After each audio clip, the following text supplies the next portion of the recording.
At dawn, Constantinople should have smelled of bread and seawater. Instead, the air is heavy, sweet, rotten, metallic. Footsteps echo where crowds once argued over prices. A man kneels beside his wife, counting her breaths like coins slipping through his fingers. On her neck, a swelling darkens, tight and painful, as if the body itself has decided to turn inward and betray its owner. Somewhere down the street, a bell rings not for worship, but for the deadened it keeps ringing, long after the hands that pull it have grown numb. Dogs roam without fear. Shops stay shuttered even as hunger knocks. Priests murmur prayers that blur into coughing fits. Physicians arrive with confidence and leave with doubt. Every sound is amplified. The scrape of carts hauling bodies. The crack of doors sealed from the inside. The whisper that spreads faster than any sermon it has arrived. Not a war, not an earthquake. Something smaller, unseen, already inside the lungs and blood of the city. The empire is awake now, but it does not recognize itself. Laws still exist on parchment. Taxes still have deadlines. Ships still rock in the harbor. Yet the rhythm that makes a city live trade. Trust, routine has broken. The streets feel wider because fewer feet touch them. Time stretches, elastic with fear. People count not days, but neighbors lost. In the palace, messengers hesitate before speaking. In the markets, silence bargains harder than any merchant. And in homes like this one, where a woman's breathing grows shallow and a man's hands tremble, a question presses in with the weight of fate. If a great civilization can be undone by something, it cannot see what does that say about the strength it believed it had. What unfolded between 541 and 549 was not a single outbreak, but a systemic shockone of the first truly global pandemics in recorded history. Known today as the Plague of Justinian, it is widely believed to have been caused by Yersinia pestis, the same bacterium behind the Black Death 8 centuries later. Contemporary accounts and modern estimates suggest that tens of millions may have died across the Mediterranean world, with mortality rates in some cities reaching 30 to 50%. The exact numbers remain debated, but the scale is beyond dispute. This plague did more than kill people. It hollowed out cities, drained treasuries, stalled armies, and rewired the balance of power between state, church, and society. It struck at the precise moment when the Eastern Roman Empire Byzantium dial itself, on the brink of renewed greatness, stretching its influence from Italy to North Africa. In other words, this was not just a medical catastrophe. It was a civilizational stress test, and the system cracked. What followed would shape the trajectory of Europe and the Mediterranean for centuries, redefining what empire meant in a world where biology could outpace politics. Before the plague, the world around the Mediterranean hummed with confidence. The 6th century opened under Emperor Justinian I, a ruler who believed history could be reversed and restored, borders healed, order reimposed. Gold flowed through Constantinople like blood through veins. Grain ships arrived on schedule from Egypt. Laws were standardized, rewritten, and proclaimed as eternal. The empire felt engineered, rational, governed by design. Cities were dense and vertical, alive with sound. Aqueducts carried water over hills. Public baths steamed from dawn until nightfall. Warehouses stacked grain, olive oil, and wine for a population that trusted the system to hold. Trade routes braided continents together, silk from the east, spices from the Indian Ocean, slaves and soldiers from the frontiers. Information traveled with merchants, faith with missionaries, power with armies. Climate, too, had been relatively stable. Agricultural rhythms were known and expected. The harvest calendar aligned with taxation, the calendar with ritual. Christianity offered meaning and cohesion, while classical medicine rooted in Galen premised that the body, like the state, could be balanced through reason. This was a world that believed it understood cause and effect. Prosperity felt earned, not borrowed. And because the system worked, because ships arrived, laws functioned, and prayers seemed answered, few questioned the invisible dependencies holding it all together. That confidence would soon become its most dangerous vulnerability.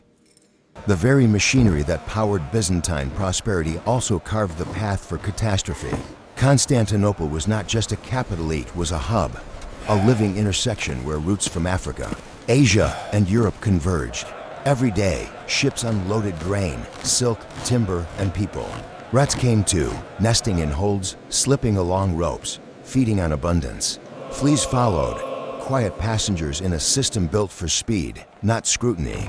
Urban density amplified everything. Crowded housing, shared wells, public baths, marvels of engineering become accelerants. The empire's triumph in logistics meant that when something moved, it moved everywhere. The same roads that carried law and legions carried disease. The same ports that fed millions now fed an outbreak, or sharpened the blade. Justinian's campaigns to reconquer the western provinces displaced populations, strained supply lines, and packed soldiers into camps where illness thrived. Refugees flowed into cities already swollen beyond design. Stability, once maintained through circulation, became exposure. Even faith played its part. Pilgrimages drew crowds across regions. Relics traveled. Sermons gathered the fearful into enclosed spaces where breath mingled with breath. The empire had optimized itself for connection, and connection, in this moment, was lethal. This was not failure by neglect. It was failure by success. The knife had two edges, and both cut deep. Long before the bells rang in Constantinople, the plague was already rehearsing its entrance at the margins of the known world. Most scholars place its ecological origins far from imperial palaces and rodent populations of Central Asia or East Africa, where Yersinia pestis circulated quietly among animals, flaring only when climate and trade aligned just right. A shift in rainfall, a disruption in food chains, a migration of rodent-small changes with continental consequences. The spark likely ignited along the southern routes of the Red Sea. In the port of Pelusium, near the Nile Delta, ships from the Indian Ocean and East Africa unloaded grain and luxuries into granaries that never slept. Here, in the shadows of sacks and timber, rats found paradise. Fleas jumped. The bacterium crossed its threshold. From there, the plague followed the Nile north like a dark tide, riding barges and caravans toward Alexandrian, of the largest cities on earth. Chroniclers would later describe bodies stacked faster than they could be buried. The river choked with the dead. Whether these accounts exaggerate or not, the pattern is unmistakable. The disease latched onto the empire's circulatory system. This was not invasion by an enemy with banners. It was infiltration by nature, exploiting the same global connections that made the 6th century world feel modern. The plague did not announce itself. It arrived the way systems fail, quietly, at first, and then all at once. Constantinople, spring of 542. The city does not fall all at once. It slumps. Procopius, the court historian, watches from within the capital as the disease changes tempo. At first, it is a Rue Simeon in the harbor, someone in the poorer quarters. Then a pattern. Swellings appear in the groin, under the arms, behind the ears. Fever follows. Delirium. Silence. Some die in days. Others linger, staring through people they love, as if already halfway gone. The hospitals overflow. Doctors argue, prescribe, bleed, burn incense. Nothing holds. Graveyards fill, then spill. When coffins run out, bodies are wrapped in cloth. When cloth runs out, they are stacked. The city digs mass graves until the earth refuses to open any wider. And then something unthinkable. The emperor falls ill. Justinian, the man rebuilding Rome itself, collapses with fever. The palace closes its doors. Officials whisper in corridors thick with panic. If the emperor dies, what happens to the laws, the wars, the taxes still due tomorrow? For days, the empire holds its breath. Power, suddenly, feels fragile, balanced on a body that can be undone by a flea. Justinian survives. Many do not. By the time the bells finally stop ringing, Constantinople is no longer the same organism. It is thinner, slower, scarred, and everyone knows now, if the capital can bleed, nothing is safe. The plague did not move like a wave. It moved like a web, jumping, looping back, disappearing, then returning harder. From Egypt, it spread west along the North African coast, riding grain ships that fed the empire. Carthage, once a rival of Rome, now a supplier, felt the shock within months. By late 542, the disease had crossed the Mediterranean into Italy. striking Rome itself, a city already wounded by war and decline. The irony was cruel. The Reconquest meant to restore Rome helped deliver its next catastrophe. To the east, the plague followed roads into Syria and Anatolia. Antioch reeled. Villages along the routes emptied, not from flight, but from death. Some regions were hit once, others again and again. As the disease resurfaced in cycles over the next decade, this was not a single season of horror. It was recurrency, a reminder that the threat had learned the map. By 543, outbreaks appeared in Gaul and the Iberian Peninsula. Ports were the first to fall, then inland towns, then the countryside, usually spared, began to feel the absence of hands at harvest. Each node in the network became a relay point, passing the plague onward. Time itself felt distorted. Years blurred into episodes of fear. Just as communities began to recover, the bells would ring again. The empire had built a world of routes without borders, and now the plague used them. Better than any army ever had.